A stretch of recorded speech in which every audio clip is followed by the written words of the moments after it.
अंबेडकर अंबेडकर अंबेडकर अंबेडकर अंबेडकर अंबेडकर।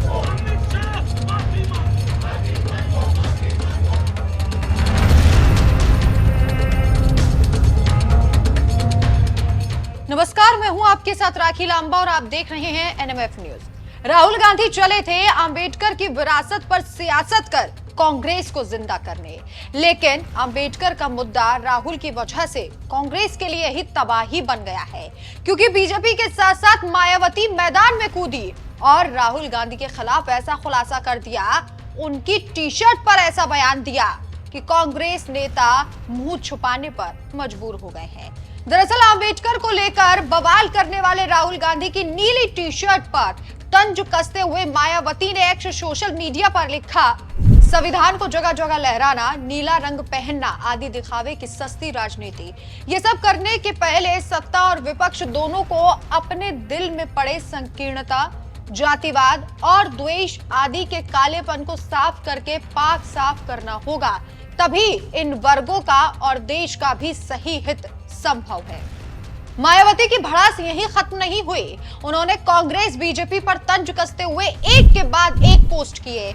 दूसरी पोस्ट में मायावती ने लिखा, बाबा साहेब डॉक्टर अंबेडकर के प्रति दिल से सम्मान नहीं करना और उनके अनुयायियों के विरुद्ध अन्याय, अत्याचार तथा इनके संवैधानिक और कानूनी हक देने के बजाय छीनने में भी यही पार्टियां एक ही थैली के चट्टे बट्टे हैं। इसको लेकर सत्ता और विपक्ष के बीच जारी तकरार केवल वोट के स्वार्थ की राजनीति है। अभी तक कांग्रेस अंबेडकर के मुद्दे पर बीजेपी को सड़क से लेकर सदन तक घेर रही थी, लेकिन अब एक झटके में मायावती ने एक तीर से दोनों ही पार्टियों को ढेर करने का काम किया। यहां तक कि कांग्रेस को इतिहास के पन्ने खोलकर आईना भी दिखाया। मायावती ने साफ तौर पर कहा कि कांग्रेस वो पार्टी है जिसने समय समय पर बाबा अंबेडकर का अपमान किया। अब दलितों के वोट बैंक के लिए कांग्रेस अंबेडकर पर सियासत कर रही है।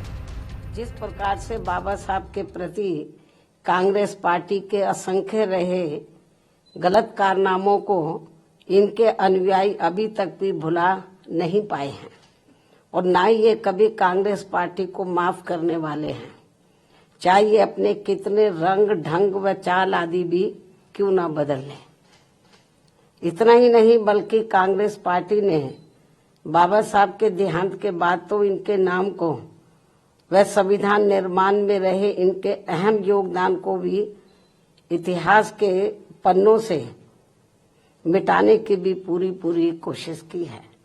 हालांकि अपने इस मकसद में ये पार्टी अब तक जरूर कामयाब हो जाती, ये कांग्रेस पार्टी अब तक जरूर कामयाब हो जाती यदि बाबा साहब डॉक्टर भीमराव अंबेडकर के देहांत के बाद इनके अधूरे रहे कारवा को आगे बढ़ाने के लिए मान्यवर श्री कांशीराम जी अपना पूरा जीवन समर्पित करके वे आगे नहीं आते।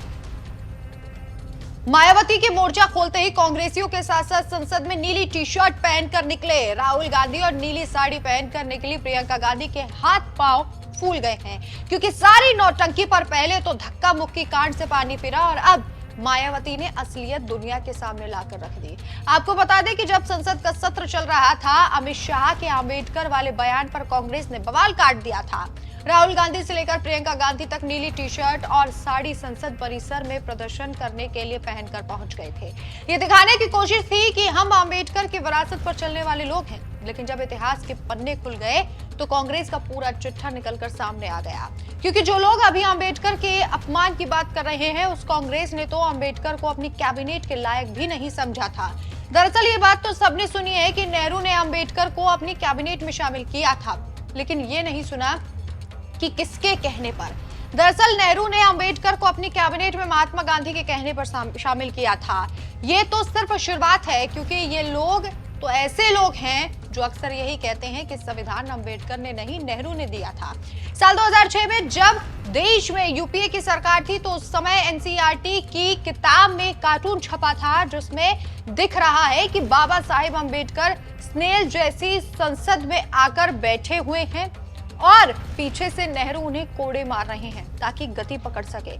इस पर विवाद हुआ तो कांग्रेस को इस पर माफी मांगनी पड़ी और अब कांग्रेस अंबेडकर के नाम पर सियासत कर रही है। कांग्रेस का इतिहास ही अंबेडकर को अपमानित करने का रहा है।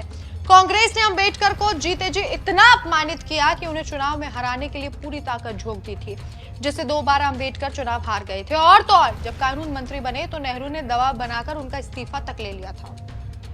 अंबेडकर को परेशान करने में, उनका अपमान करने में कांग्रेस ने कोई कोर कसर नहीं छोड़ी और आज कांग्रेस अंबेडकर के मान के लिए लड़कर दिखावा कर रही है, जिसकी असलियत न सिर्फ बीजेपी बल्कि मायावती ने भी सभी के सामने लाकर रख दी है।